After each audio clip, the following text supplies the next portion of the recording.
Shalom, jemaat Tuhan yang dikasihi Tuhan dari ketiga gereja GBI Grand Permata Niaga, GBI WTC Matahari, dan GBI Cipondoh Narita. Saya ucapkan selamat berjumpa kembali.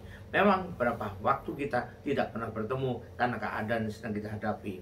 Dan saya juga mengetahui bahwa banyak di antara kita yang mengalami keadaan yang terdesak, terpuruk, tertekan, dan sebagainya. Nah, pertanyaannya adalah bagaimana sikap kita sebagai orang yang percaya kepada Tuhan menghadapi hal-hal semacam ini agar kita bisa melaluinya sesuai dengan mau Tuhan.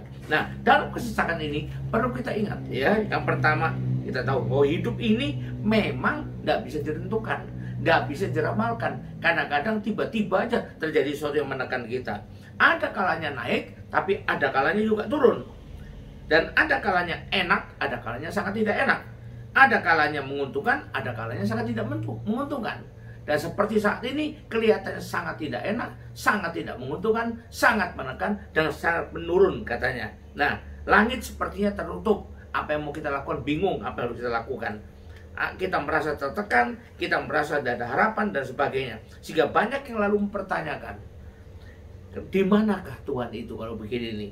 Dan mengapa Tuhan tidak tolong saya? Mengapa Tuhan biarkan begitu saja? Dan lain sebagainya.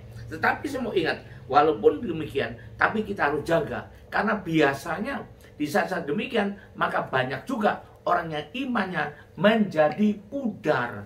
Saya tidak mengatakan imannya runtuh, imannya hilang, tapi imannya bisa menjadi pudar. Artinya kepercayaan pada Tuhan, penyerahan pada Tuhan mulai berkurang karena keadaan yang menimpa. Nah, sebagai orang Kristen, mungkin kita tetap Kristen, tapi imannya sudah berbeda. Bahkan kalau kita sudah melayani, kita tetap melayani. Kelihatannya malah mati-matian, tapi pandangan kita, perasaan kita, pikiran kita bisa berubah. Kalau gitu bagaimana atau apa yang harus kita lakukan agar bisa tetap dalam keadaan sungguh-sungguh percaya dan berserah, bersandar kepada Tuhan. Nah, mari kita belajar. Seharusnya orang percaya bersikap, saya mau katakan ya. Yang pertama, ingatlah apa kata firman Tuhan tentang ketekunan iman. Mari kita baca firman Tuhan. Kita baca firman Tuhan tentang apa yang Tuhan minta kepada kita tentang ketekunan iman kita. Kita baca Wahyu 2 ayat 10. Sebentar. Kita akan baca Wahyu 2 ayat 10. Firman Tuhan berkata, jangan takut terhadap apa yang harus engkau derita.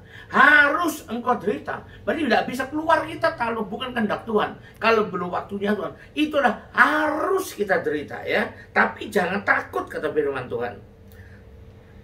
Sesungguhnya iblis akan menemparkan beberapa orang daripada antaramu ke dalam penjara. Maksudnya dalam penderitaan. Supaya kamu dicobai dan kamu akan beroleh kesusahan selama 10 hari. Kata selama 10 hari mengharapkan satu masa yang tertentu. Tetapi kalau kita setia dan Tuhan inginkan, Tuhan perintahkan kita, hendaklah engkau setia sampai mati ya. Kalau kita bisa setia sampai mati, maka kata Tuhan, dan aku akan mengaruniakan kepadamu mahkota kehidupan. Jadi bukan Tuhan itu diem saja, bukan Tuhan tidak peduli, bukan Tuhan tidak ada, tetapi Tuhan punya rencana. Kita perlu tahu ada dua macam rencana Tuhan. Yang pertama, perfect will. Itu betul-betul sesuai dengan keinginan Tuhan, sesuai dengan kehendak Tuhan. Tapi yang kedua ada yang namanya permissive will, yang Tuhan izinkan. Kadang-kadang Tuhan izinkan iblis, si jahat, untuk mencobai kita karena dia mau melihat kita mendapatkan upah yang besar di sorga. Kalau kita bisa bertahan di tengah pencobaan seperti ini dan bisa menang, maka hasilnya adalah upah yang besar daripada Tuhan dan kemuliaan nanti kita semua. Itu yang pertama. Yang kedua kita baca lagi. Kita baca di Wahyu ini pasal 3 ayat 21. Coba kita lihat ya, ini sambungannya. Wahyu 3 ayat 21. Kita lihat. Itulah pesan Tuhan kepada jemaat di Laodikia. Mari kita lihat. Bentar. Ayat 21. Barang siapa menang, maksudnya apa di sini? Menang dari pencobaan ini, menang dari pergumulan, menang dari peperangan rohani, ya. Ia akan kududukkan bersama-sama dengan aku di atas tahtaku, sebagaimana aku pun telah menang dan duduk bersama-sama dengan Bapakku di atas tahtanya. Berarti apa? Kemuliaan yang besar sekali akan bisa kita dapatkan kalau kita menang. Tapi bagaimana bisa menang kalau tidak mau berjuang? Maka kita perlu berjuang sesuai dengan apa yang Tuhan pesankan. Nah, itu yang pertama ya. Jadi sikap kita tentang iman. Jangan sampai runtuh iman kita. Jangan sampai pudar iman kita. Yang kedua, karena kita tahu iman itu dituntut Tuhan sampai akhir ya. Yang kedua, apa yang harus kita lakukan? Jangan bertindak, apalagi melayani. Kalau kita melayani berdasarkan hanya pertimbangan sendiri, pemikiran sendiri, perasaan sendiri, atau hanya ikut-ikutan orang lain. Kita perlu hanya ikut Tuhan, bukan ikut-ikutan orang lain. Dan jangan bersandar pada pikiran kita sendiri, pemikiran kita bagaimana, paradigma kita, perasaan kita, kesimpulan kita, asumsi kita. Jangan, tapi bersandarlah kepada Tuhan semata. Karena apa? Karena ayat firman Tuhan mengatakan, kalau kita berdasarkan pada pikiran kita, perasaan kita, pertimbangan kita, asumsi kita, itu namanya kita mendasarkan semuanya, mengandalkan kepada diri kita sendiri.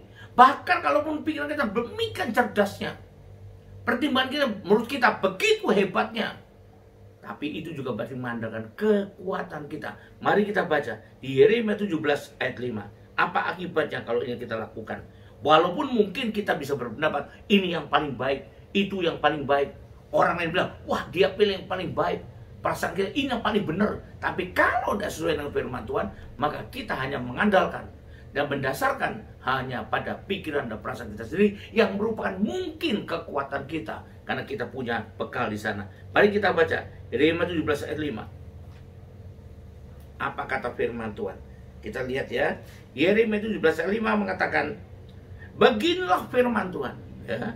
Terkutuklah orang yang mengandalkan manusia dan yang mengandalkan kekuatannya sendiri, pikirannya sendiri, kepintarannya sendiri, perasaan dia kira paling hebat. Pokoknya Tuhan bilang terkutuklah. Artinya nggak enak yang terjadi.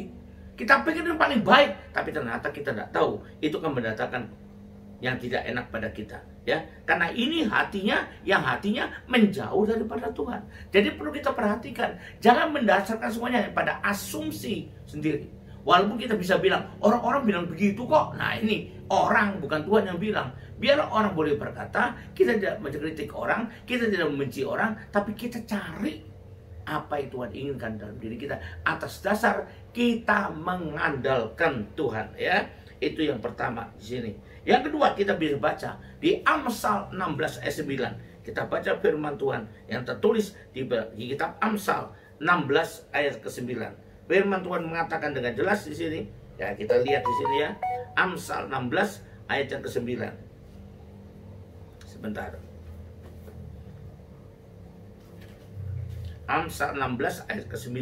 Firman Tuhan mengatakan dan menuliskan, coba sudah dipesan